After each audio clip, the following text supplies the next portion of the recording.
¿Cuáles son las causas de la osteoporosis? Porque los dedos se arrugan en el agua. ¿Cómo se cultiva el cacao? Presentamos Oigamos la Respuesta, el podcast de preguntas y respuestas del Instituto Centroamericano de Extensión de la Cultura, ICQ. Iniciamos la conversación de hoy desde Las Delicias, en El Salvador, donde don Nelson Hernández, a través del WhatsApp del ICQ, dice: reciban un cordial y cariñoso saludo. Quisiera saber cómo respondían las preguntas que les hacían sus fieles oyentes de todo el mundo al principio, cuando lanzaron el programa al aire, si en ese tiempo la tecnología era bien pobre. ¿Lograban responder a base de una computadora o basándose en la literatura? Oigamos la respuesta. Le damos la más calurosa bienvenida al ICQ, don Nelson. Le contamos que durante sus primeros años, el ICQ trabajaba con herramientas sencillas pero organizadas. Generalmente las preguntas de los oyentes llegaban a nuestras manos mediante cartas enviadas al correo postal de la institución. En ocasiones también nos llamaban por teléfono e incluso venían personalmente a dejar las preguntas las personas que vivían cerca. Los oyentes de distintos lugares de la región escribían sus dudas y nuestro equipo las recibía y las catalogaba u ordenaba según diversos temas. Por ejemplo, historia, agricultura, salud, cultura popular, religión, entre otros. Después, había que investigar la respuesta para cada pregunta que los oyentes nos hacían llegar. Tal y como usted lo dice, para investigar cada respuesta, los redactores utilizaban libros, enciclopedias o consultas a especialistas en las áreas que ya le hemos mencionado. Además, las respuestas se revisaban muy bien para confirmar que eran las correctas.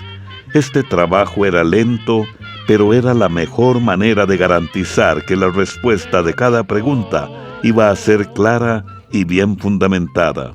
Finalmente, todas las respuestas se respondían y se despachaban por medio de una carta, tal y como llegaron las preguntas al ICQ. Las respuestas que podían ser de interés general para las personas eran seleccionadas y se transmitían en nuestro programa radial para difundirlas entre la gente, igual que lo seguimos haciendo hasta el día de hoy. Esa forma de trabajo se ha mantenido en el presente, adaptándose a los cambios tecnológicos y difundiendo el conocimiento que los mismos oyentes nos hacen llegar sobre las cosas que piensan, necesitan y preguntan. Así es. Actualmente se reciben las preguntas sobre todo por medios digitales como el correo electrónico o los mensajes de WhatsApp, pero cada tanto también recibimos cartas por correo postal de oyentes que siguen prefiriendo el correo para contactarnos.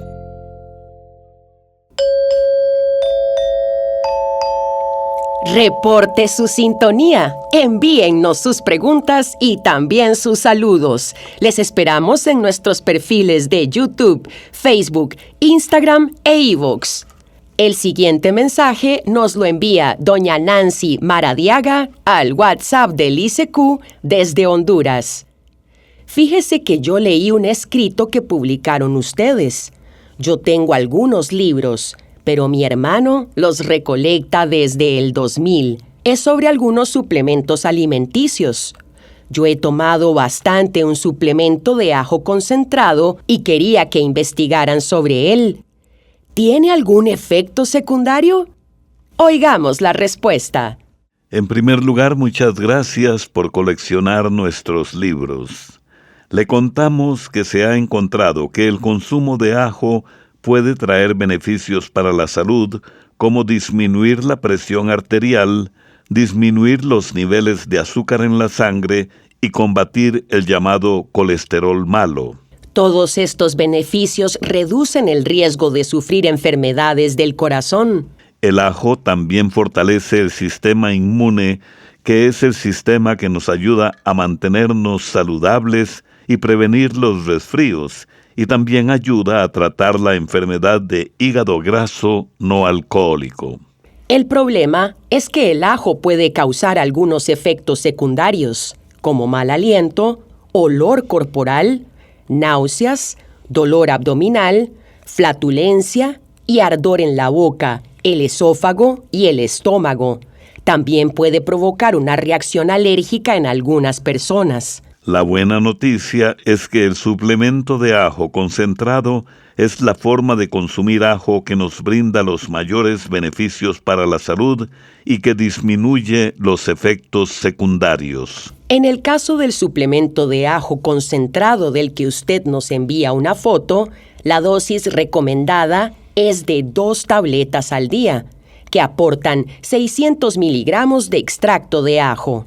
Quiere decir que la dosis recomendada es entre 300 y 1000 miligramos de extracto de ajo al día, por lo que las 2 tabletas se encuentran en este rango. De igual forma, hay que tomar en cuenta que los suplementos de ajo no son recomendados para personas que toman medicamentos contra la presión alta o medicamentos como anticoagulantes y antiplaquetarios, que son los que sirven para que no se hagan coágulos en la sangre, pues pueden aumentar el riesgo de sangrados. Tampoco los deben consumir personas que están tomando medicamentos para la diabetes.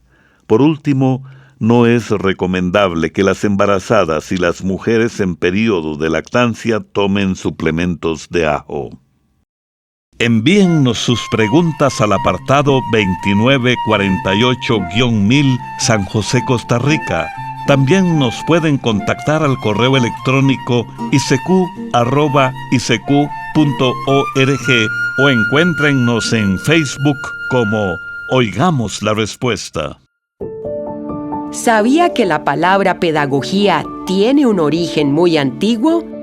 Viene del griego y significa orientar o conducir a la niñez. En la antigua Grecia y Roma, un pedagogo era la persona que acompañaba a los niños a la escuela, los cuidaba y ayudaba en su aprendizaje. Esto y más en Oigamos la Respuesta. Desde Coronado, en San José, Costa Rica, doña Yancy Méndez Aguilar pregunta: ¿por qué los abejones solo salen en mayo? Oigamos la respuesta.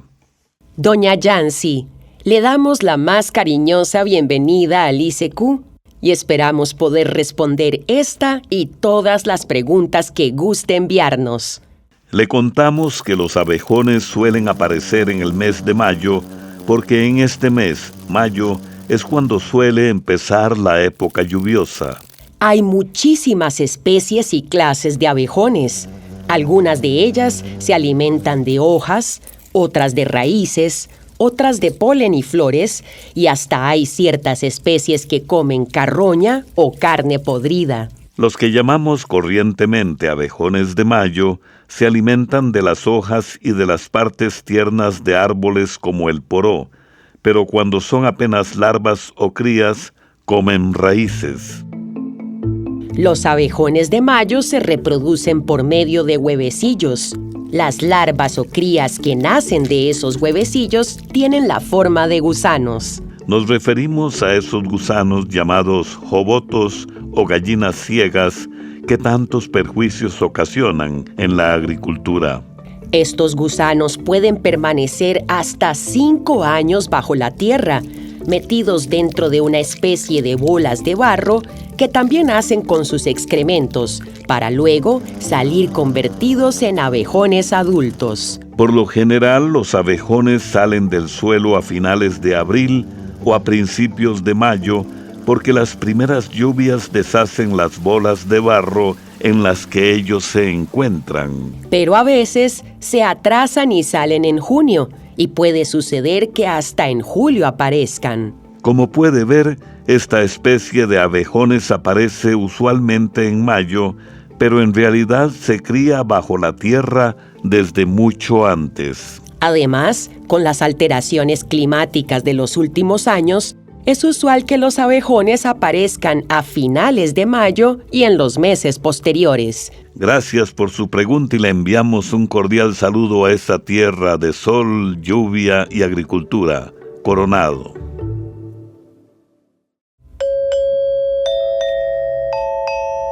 www.icq.org.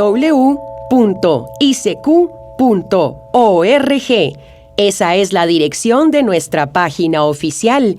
Y desde el primer enlace, si usted se desliza al final del mismo, encontrará todos los contactos para enviarnos sus saludos, sus reportes de sintonía y sus preguntas.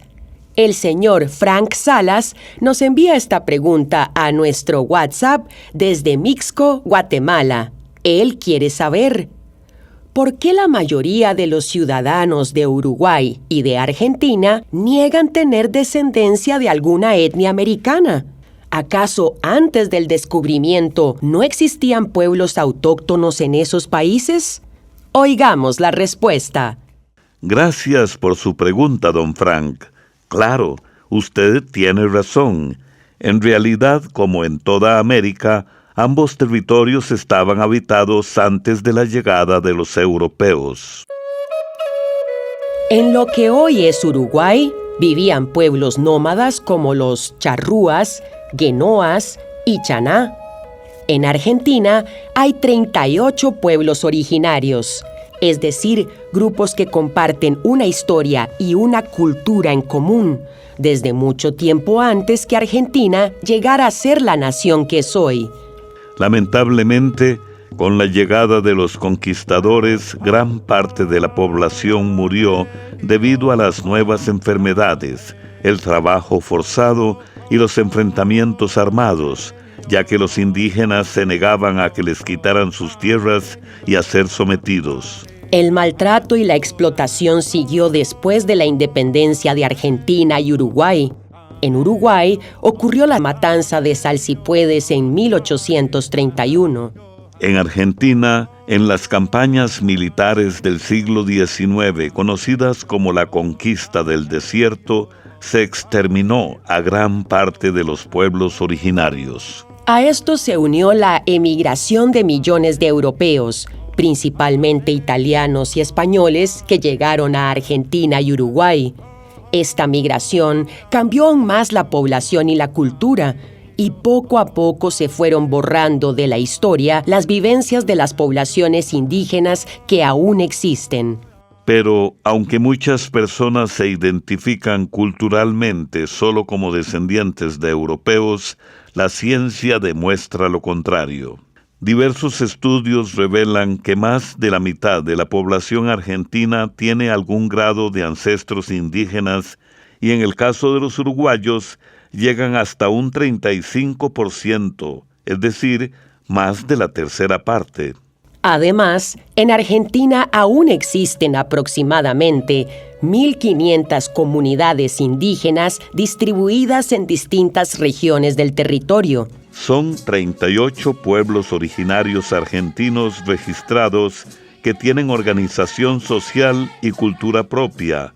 Los principales son los guaraníes, los mocovíes, los quechuas y los tobas, sobre todo al norte del país, y los mapuches al sur.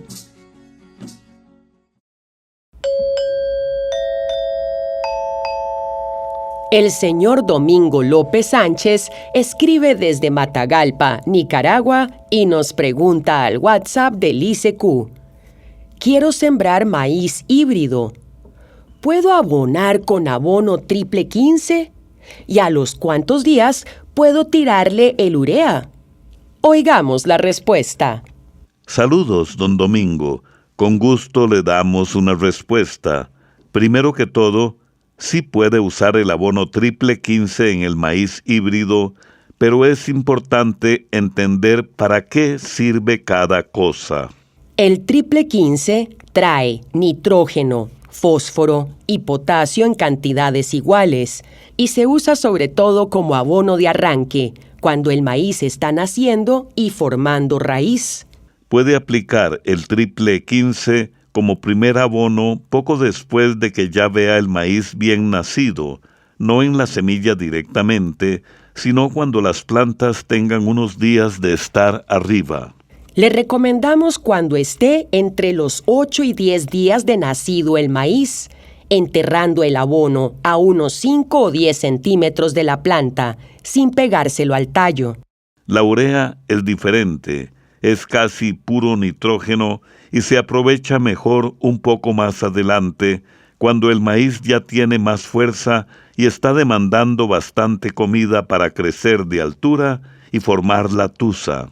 Por eso se recomienda tirar la urea en 1 o 2 abonadas de cobertura, más o menos a los 25 días de nacido el maíz, cuando el maíz ya va a la altura de la rodilla, aprovechando de hacer el primer aporque para tapar un poco la urea y que no se pierda el sol. Cuando ya tenga alrededor de los 45 días y el maíz está parando oreja, es decir, que está desarrollando la espiga o flor masculina, puede hacer una segunda aplicación de urea siempre que haya buena humedad en el suelo para que el abono se deshaga y baje hacia las raíces.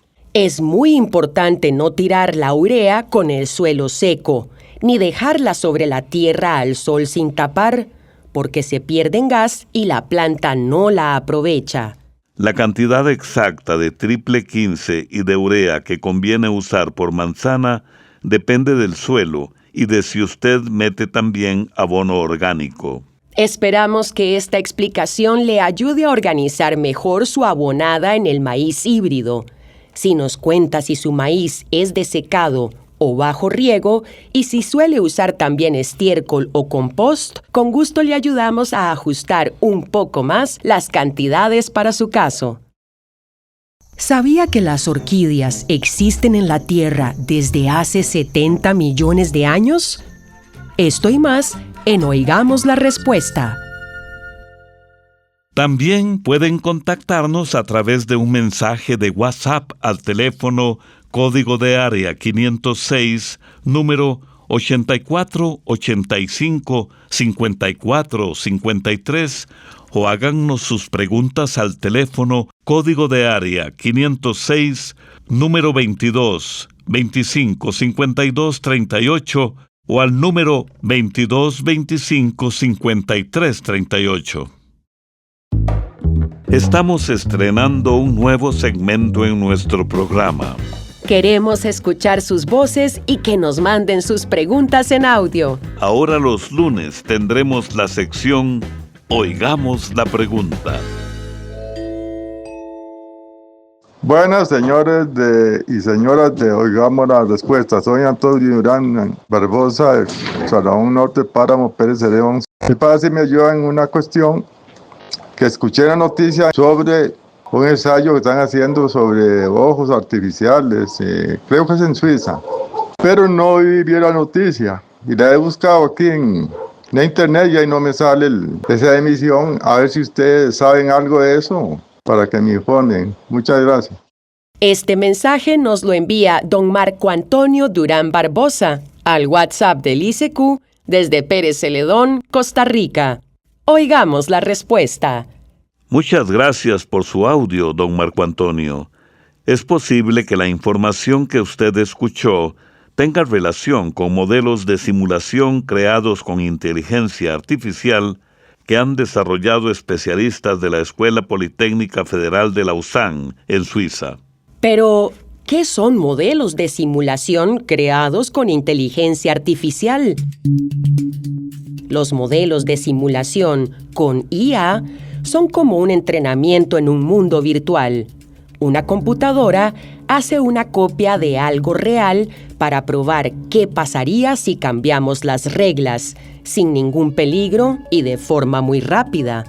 A diferencia de las simulaciones tradicionales, la inteligencia artificial permite que el modelo del ojo aprenda de datos históricos, reconozca patrones y evolucione, adaptándose a nuevos escenarios imprevistos sin necesidad de ser programado paso a paso.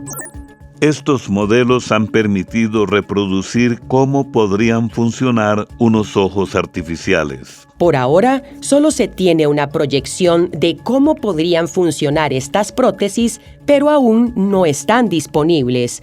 Para eso, habrá que conducir una serie de estudios y obtener varios permisos para hacer pruebas en humanos. Ahora bien, en la última década se ha avanzado mucho en el estudio y en el desarrollo de las prótesis visuales. Hace como 10 años, una empresa estadounidense que fabrica tecnología médica anunció que había desarrollado un aparato llamado Argos, que también fue llamado ojo biónico. El Argos funciona por medio de un pequeño aparato que se implanta en el ojo y unos lentes que tienen una cámara miniatura. El aparatito envía señales que pueden ser interpretadas por el cerebro. Un señor de los Estados Unidos que padecía una enfermedad de la vista que lo había dejado ciego, pudo volver a ver gracias a un implante de estos dispositivos. Lo malo es que estas tecnologías tienen un alto costo que lamentablemente no está al alcance de la mayoría de las personas en el mundo. Muchas gracias por su pregunta y le mandamos un cordial saludo hasta Pérez Celedón. Esto fue Oigamos la Respuesta, el podcast de preguntas y respuestas del Instituto Centroamericano de Extensión de la Cultura, ICQ.